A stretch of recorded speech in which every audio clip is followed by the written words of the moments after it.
In Africa, animals that live in the wild have a hard time because there are many dangerous large predators. However, some antelopes can even fight back against these beasts. They are so dangerous that predators don't dare to approach them. These horned animals not only instill fear in the king of the grasslands, but can also survive in the scorching desert.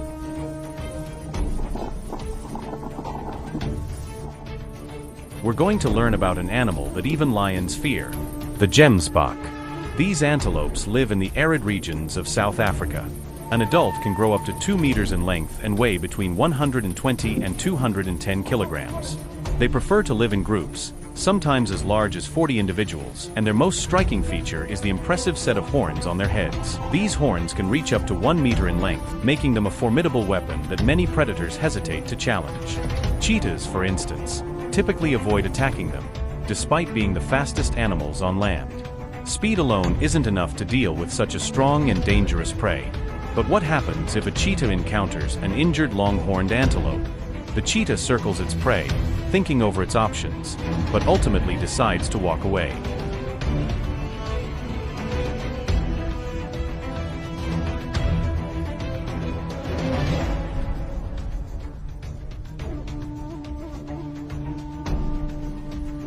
While they won't dare take on a fully grown long-horned antelope, young calves are a different story.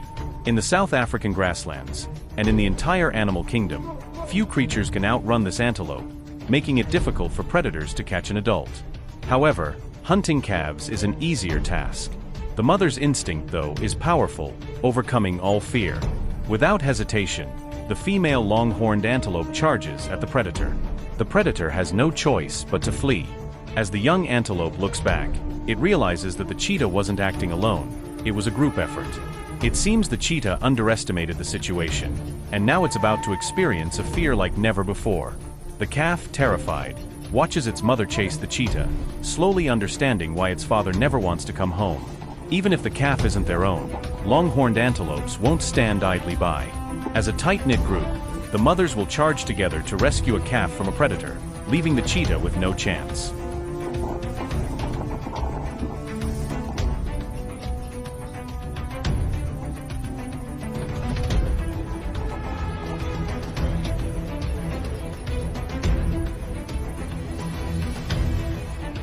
However, experienced lionesses sometimes manage to hunt these antelopes successfully, though they must proceed with extreme caution. After all, encountering such a formidable creature in this environment is no small matter. This is why hunters must be extremely careful and meticulously plan their attack. The lion pride has a strategy. One lioness remains hidden as the main attacker, while the others spread out, intentionally revealing themselves to surround the prey. Slowly, they close in on the long-horned antelope, driving it toward their carefully designed trap. It's a solid tactical plan, and everything seems to be going smoothly. The prey has reached the attack zone, and the lionesses pounce together. However, the long-horned antelope is not a small gazelle. It won't go down so easily. The lionesses fail to take it down, but they do manage to enrage the massive animal. In the end, the hunters realize they've chosen the wrong target. But what if they had overwhelming numbers? Would the outcome be different? Unlike other animals that would flee in such a situation, the long-horned antelope chooses to stand its ground. Not because it's weak, not because it's reckless, but because it simply does not fear predators.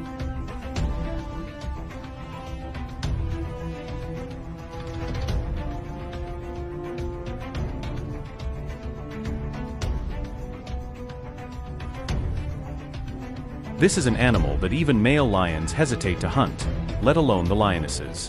Even if they want to prove themselves, the long-horned antelope will never give them the chance.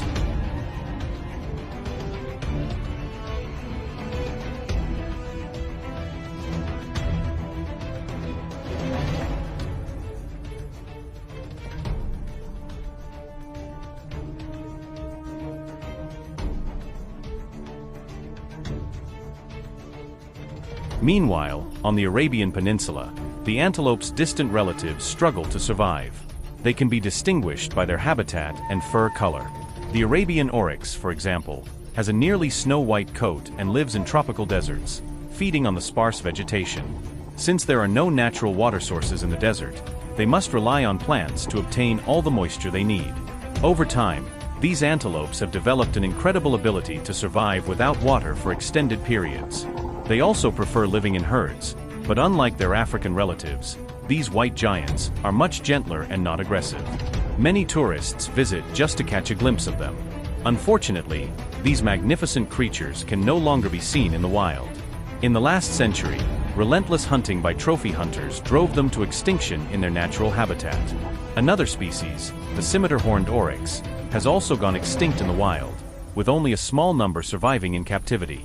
However, efforts are underway to reintroduce them to their natural environment, a world without slaughter. That brings us to the end of the long-horned antelope story. If you enjoyed it, be sure to follow. See you next time.